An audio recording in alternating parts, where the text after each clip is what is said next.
Olá, venho aqui com vocês apresentar esse trabalho que traz resultados parciais, né, de uma pesquisa docente desenvolvida na Universidade do Estado do Amazonas, em que o trabalho trata sobre áreas verdes urbanas e a prática sustentável de comunidades religiosas da União do Vegetal no Estado do Amazonas, Brasil. Meu nome é Julian Tevenan, né, sou doutor em Geografia e professor da Universidade do Estado do Amazonas, e a coautora é Thalita Tevenan, mestra em Direito Ambiental, doutoranda pela Universidade Federal da Bahia.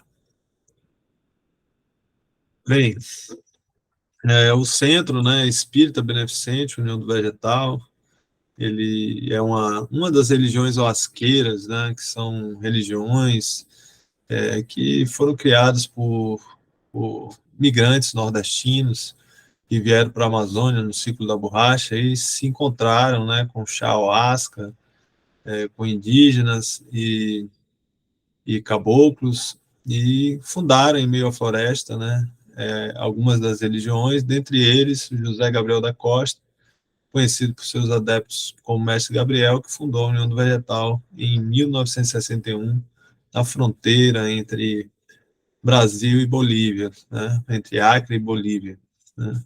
Então, por que estudar essa religião, né? Essa religião ela se destacou entre as religiões oasqueiras estudadas em pesquisas anteriores e por mim, e mostram a relação que, na busca, né, essa pesquisa buscou a relação entre o uso ritual da ayahuasca e a natureza, né?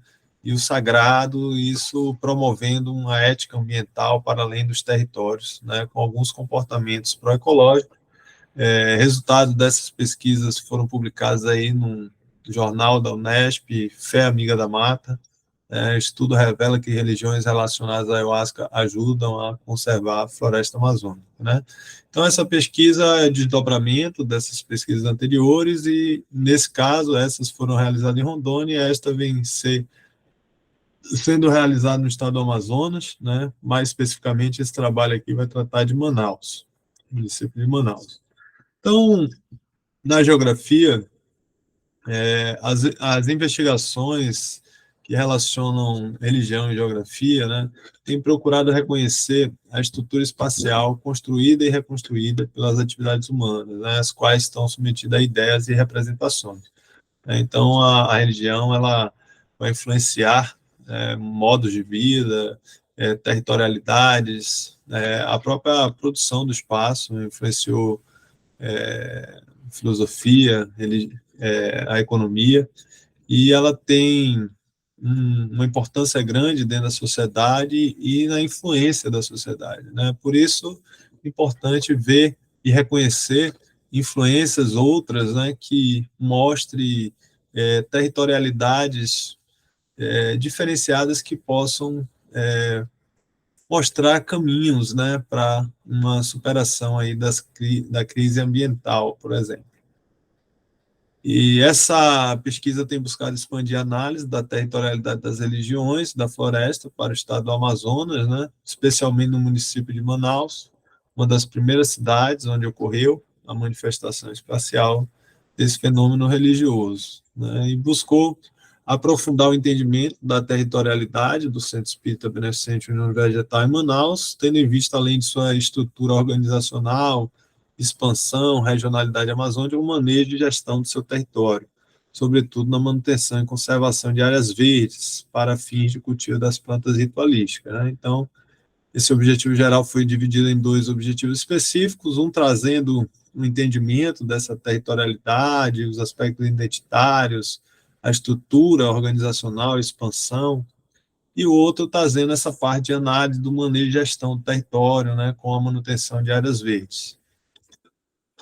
Então, um referencial teórico que traz aí um pouco da geografia cultural e da religião, né, tanto por Tuan aí, que traz que a autocompreensão é a condição necessária para soluções duradouras dos problemas ambientais, já que esses são fundamentalmente problemas humanos, né? Então, nesse sentido que Tuan traz a necessidade da gente compreender as ideias, os pensamentos, as percepções, os sentimentos, as emoções, para entender como que isso vai se desdobrar, né, espacialmente, e como que muitas vezes esses problemas são fruto desse próprio ser humano, né? Então, novas formas de pensar e de agir, perante a natureza pode trazer soluções, né? Se determinadas formas trouxeram problemas, outras podem trazer soluções.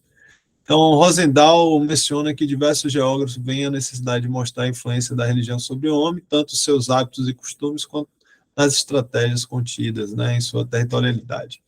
Então, as áreas verdes urbanas, que é uma outra parte conceitual aí, que a gente vem trazendo aí a partir de alguns teóricos, a importância dessas áreas verdes urbanas, né, que no caso, nas cidades tem sido cada vez mais rara, quando a gente vê a troca do verde nas paisagens pelo concreto das edificações urbanas, né, provoca mudança nos padrões natural, percolação das águas, por exemplo, transformando as áreas urbanas em sinônimos de desequilíbrio ecossistêmico e vários processos erosivos.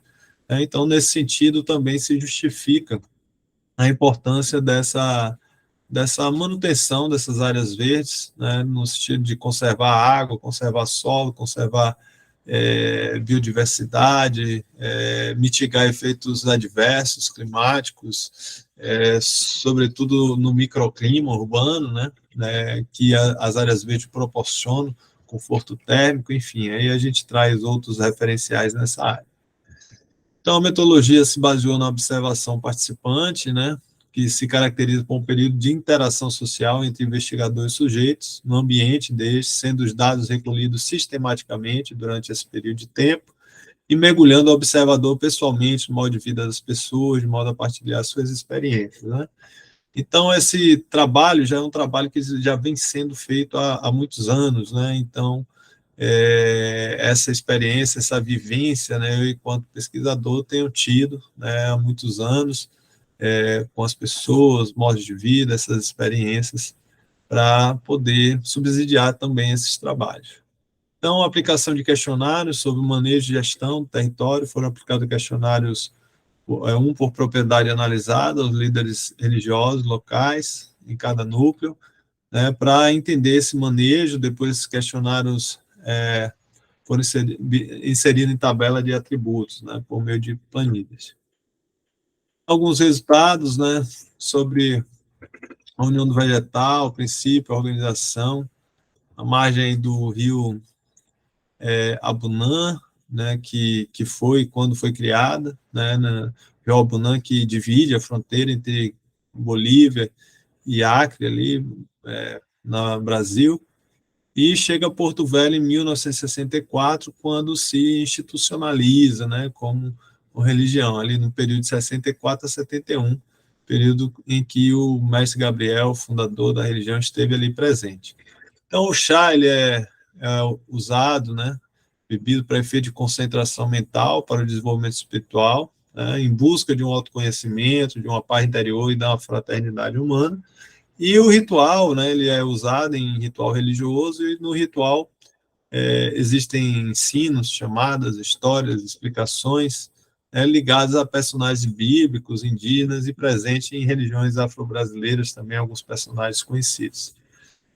E boa parte desses personagens, dessas histórias, dessas chamadas, possuem muitos elementos da natureza: sol, lua, as matas, né, floresta, algumas plantas, algumas árvores, e que vem trazendo uma visão espiritual, né, da natureza para os adeptos, não só através do chá, que proporciona essa percepção, mas também a cosmovisão do grupo, a doutrina traz uma visão espiritual para além dessa materialidade, né?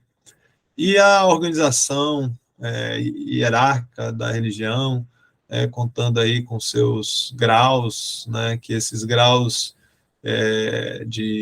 desde o associado, construtivo, corpo conselho, mestres, e aí os cargos, né, central, geral, representante, que são graus que são adquiridos conforme a caminhada dos adeptos, né, conforme a prática desses adeptos aos ensinamentos da religião, e também tem a administração material, né, onde há uma diretoria, cada núcleo possui uma diretoria com presidente, tesoureiro, secretárias, conselho fiscal, e também a diretoria geral.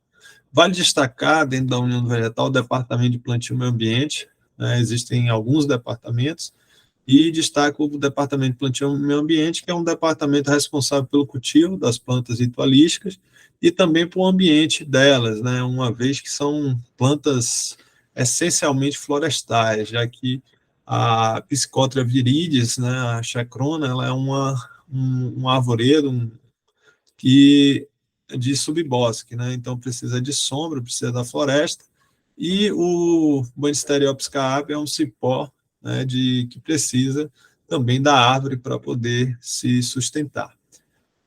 Dentro da religião, né, a partir alguns adeptos criaram, né, uma associação Novo Encanto de Desenvolvimento Ecológico, que é um OCIP hoje, que existe em todos os estados do Brasil, e que tem um termo, né, de cooperação, depois eu vou falar, de cooperação técnica com a União do Vegetal, e vem promovendo boas práticas ambientais dentro do centro. Outro momento também de aproximação com a natureza, o preparo de vegetal, né, que quando os adeptos vão, os sócios, discípulos, né, junto com o mestre, vão à floresta, vão ao ambiente de cultivo do Mariri Chacrona, ou o ambiente nativo, buscar essas plantas para preparar o chá, também de aproximação com a natureza. Além das plantas sagradas, existem outras plantas, né, que são chamadas de companheiras, que muitas vezes indicam a presença dessas plantas sagradas na floresta, e que tem também um valor espiritual, né, gerando aí um respeito à natureza para seus adeptos. Então, o termo de cooperação que eu falei foi assinado em 2011 entre o Centro e a Novo Encanto. Aqui algumas dessas plantas companheiras, né, breuzinho, samaúma, mapuí, castanheira, pau d'arco, mulateira, emburana de cheiro, maçaranduba, são plantas que têm um valor, carapanaúba, um valor espiritual, né, para a união do vegetal, e também possuem propriedades medicinais, né, ensinadas aí pelo mestre Gabriel. Então, aqui um trecho de uma entrevista, né, entrevista que sobre a relação, né, dos adeptos com a natureza, onde essa entrevista traz, assim, bem definido, né, o que mais foi visto, assim, nessa experiência dentro da União do Vegetal, nessa observação participante, onde o entrevistado fala assim: o Mariri, a chacrona que nós preparamos, o vegetal, é um instrumento que nos conduz ao mundo espiritual. Tem sua origem sagrada e nos conscientiza de tudo que está à nossa volta, todos os elementos, todos os recursos naturais. Inclusive, nós mesmos somos também este próprio sagrado. À medida que nós nos conscientizamos da existência da vida e de tudo que existe, nós conseguimos perceber que, na verdade, tudo que há é sagrado. E daí a necessidade de nós nos conscientizarmos e respeitarmos. Então, essa é uma visão que é gradual dentro do centro, né? Tem pessoas de todos os tipos que chegam, e visões diferenciadas da natureza, e que, com o tempo, normalmente, essa percepção da natureza ela se torna melhor do que quando a pessoa chegou. Não melhor do que outras que não estejam na religião, cada um tem a sua visão, mas, com o tempo, proporciona uma visão melhor do que quando chegou. Então, dentro do processo de legalização da ayahuasca, foi feita uma carta de princípios assinadas, né, com o apoio do COFEN, na época, CONAD, em 91, que regularizava o uso da ayahuasca, né, uso religioso, direito ao plantio, em face da depredação do habitat, não comercialização, autossustentabilidade. Esses princípios foram feitos num grupo de trabalho formado por diversos representantes dessas religiões também, além dos técnicos e, enfim, especialistas na área. E os princípios passaram a ser regulamentados pela resolução do CONAD, número 1, de 25 de janeiro de 2010.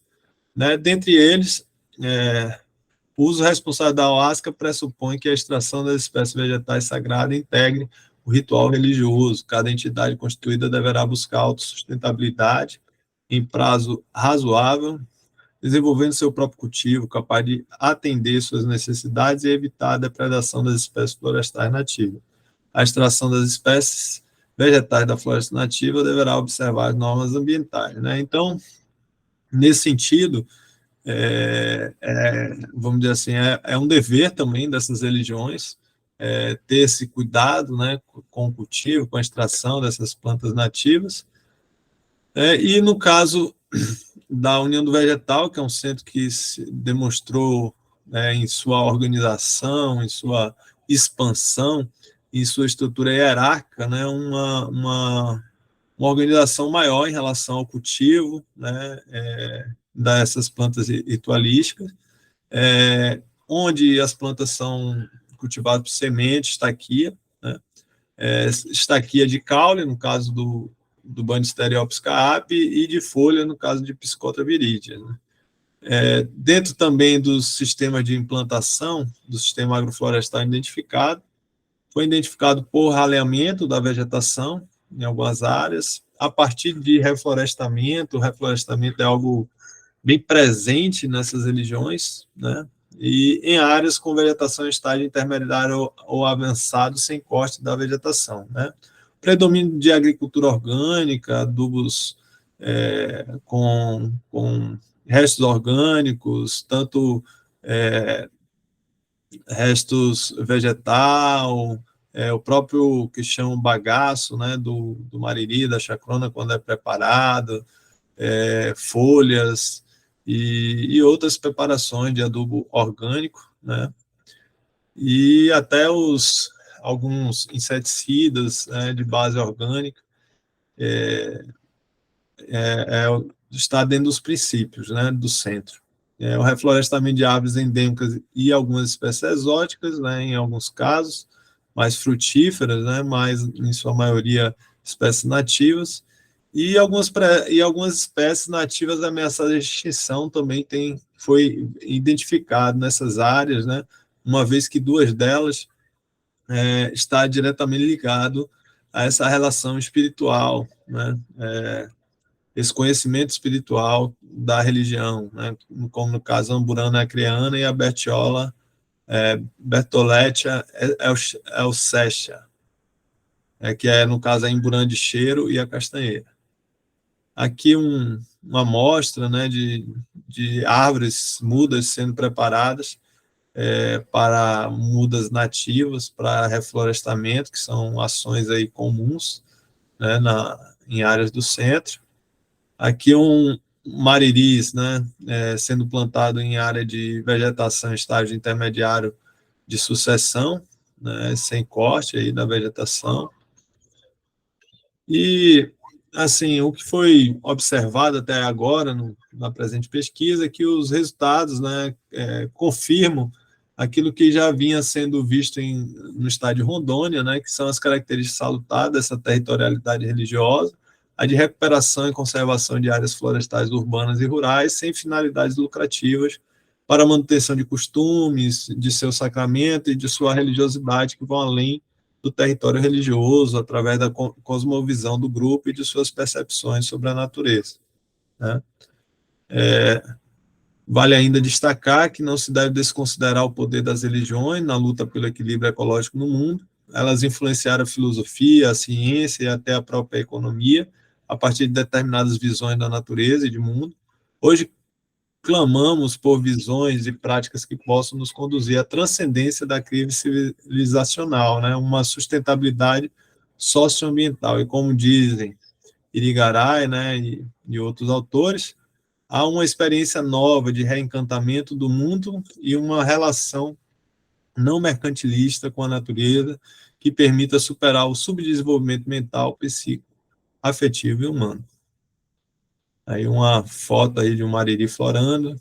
Grato a todos pela atenção, nossos agradecimentos aqui as referências, nossos agradecimentos à Universidade do Estado do Amazonas, e aqui o contato